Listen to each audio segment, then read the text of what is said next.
രാജ്യത്തെ ലക്ഷക്കണക്കിന് യുവാക്കളുടെ ശബ്ദമായി മാറിയ കോക്രോച്ച് ജനതാ പാർട്ടി സംഘടിപ്പിക്കുന്ന സമരവേദിയിൽ സോനം വാങ്ചുങ് ആരംഭിച്ച അനിശ്ചിതകാല നിരാഹാര സമരം 18ാം ദിവസത്തിലേക്ക് കടന്നിരിക്കുകയാണ്. ദിവസങ്ങൾ നീണ്ട ഉപവാസത്തെ തുടർന്ന് അദ്ദേഹത്തിന്റെ ആരോഗ്യനില അതീവ അപകടകരമായ അവസ്ഥയിലാണെന്നാണ് സമരവേദിയിൽ നിന്നുള്ള റിപ്പോർട്ടുകൾ സൂചിപ്പിക്കുന്നത്.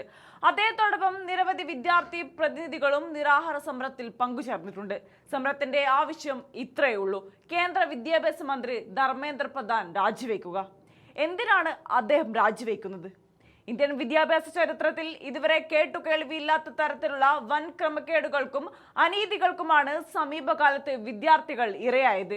രാജ്യത്തെ 22 ലക്ഷത്തോളം വരുന്ന മെഡിക്കൽ പ്രവേശന പരീക്ഷ എഴുതിയ കുട്ടികളുടെ നീറ്റ് പരീക്ഷാ ക്രമക്കേടുകൾ, 17 ലക്ഷത്തോളം വരുന്ന CBSE 12ാം ക്ലാസ് കുട്ടികളുടെ ഫലപ്രഖ്യാപനത്തിലെ അപാകതകൾ, 11 ലക്ഷം കുട്ടികൾ എഴുതിയ സർവകലാശാല പ്രവേശന പരീക്ഷ എന്നിവയിൽ വൻ ക്രമക്കേടും കൊള്ളരുതാഴികയും കെടുകാര്യസ്ഥതയുമായിരുന്നു. നീറ്റ് പരീക്ഷ റദ്ദാക്കേണ്ടി വന്നു. എത്രയോ കുട്ടികൾ ആത്മഹത്യ ചെയ്യുന്ന അവസ്ഥ വന്നു. സ്വന്തം മാർക്ക് എങ്ങനെ പോയെന്നറിയാതെ ലക്ഷക്കണക്കിന് 12ാം ക്ലാസ് കുട്ടികളാണ് ദിവസങ്ങളോളം തീ തിന്നത്. ഏറ്റവും ഒടുവിലായി UGC നെറ്റ് പരീക്ഷയുടെ സോഷ്യോളജി പേപ്പർ അടക്കം ചോർന്നതായുള്ള ഗുരുതരമായ ആരോപണങ്ങൾ ഉയർന്നിട്ടും ഭരണകൂടത്തിന്റെ ഭാഗത്തു നിന്നും തൃപ്തികരമായ ഒരു മറുപടിയോ ഉത്തരവാദിത്തം ഏറ്റെടുക്കലോ ഉണ്ടായിട്ടില്ല.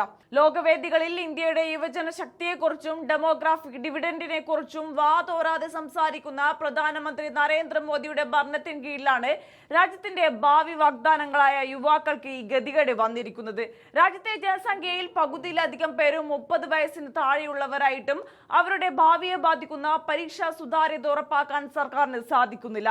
ഈ വലിയ ക്രമക്കേടുകൾക്കും അനീതികൾക്കുമെതിരെ ശക്തമായ ചോദ്യങ്ങളുമായി മുന്നിൽ നിൽക്കുന്നത് സോനം വാങ്ചുകിനെ പോലെയുള്ള ജനകീയ പോരാളികളും ഒപ്പം പ്രതിപക്ഷ നേതാവായ രാഹുൽ ഗാന്ധിയുമാണ്. രാജ്യത്തെ വിദ്യാർത്ഥികളുടെയും യുവാക്കളുടെയും ആവശ്യങ്ങൾ ഉയർത്തിക്കാട്ടാനും അവരുടെ ശബ്ദമാകാനും കോൺഗ്രസ് പാർട്ടിയും രാഹുൽ ഗാന്ധിയും നയിക്കുന്ന ഛാത്രോൻ കി ഗൂഞ്ച് എന്ന ബഹുജന സമ്പർക്ക പരിപാടി ഉത്തരാഖണ്ഡിലെ ഡെറാഡൂണിൽ സംഘടിപ്പിക്കുന്നുണ്ട്. എന്നാൽ യുവജനങ്ങളുടെയും മുന്നേറ്റത്തെയും ജനസമ്പർക്ക പരിപാടിയെയും അടിച്ചമർത്താനാണ് ഉത്തരാഖണ്ഡിലെ BJP സർക്കാർ ശ്രമിക്കുന്നത്. ഈ പരിപാടിക്ക് അനുമതി നിഷേധിച്ചുകൊണ്ട് മോദി ദാമി ഭരണകൂടം ജനകീയ പ്രതിഷേധങ്ങളെ ഇല്ലാതാക്കാൻ നോക്കുകയാണ്. എന്നാൽ പ്രതിപക്ഷത്തിന്റെ ശക്തമായ ചെറുത്തുനിൽപ്പുകളെയും യുവാക്കളുടെ പ്രതിഷേധങ്ങളെയും ഇത്തരം അധികാര പ്രയോഗങ്ങൾ കൊണ്ട് തളർത്താനാകില്ലെന്ന് പ്രതിപക്ഷ പാർട്ടികൾ വ്യക്തമാക്കുകയാണ്. വരും തലമുറയുടെ വിദ്യാഭ്യാസ അവകാശത്തിനും സുരക്ഷിതമായ ഭാവിക്കും വേണ്ടി ജന്തർ മന്ദറിലും രാജ്യത്തിന്റെ വിവിധ കോണുകളിലും ആരംഭിച്ച ഈ പോരാട്ടം കേന്ദ്ര വിദ്യാഭ്യാസ മന്ത്രി ധർമ്മേന്ദ്ര പ്രധാൻ സ്ഥാനം രാജിവെക്കുന്നതുവരെ ഒരിഞ്ച് പോലും പിന്നോട്ടില്ലെന്ന ഉറച്ച തീരുമാനത്തിലാണ് സമരരംഗത്തുള്ളവർ.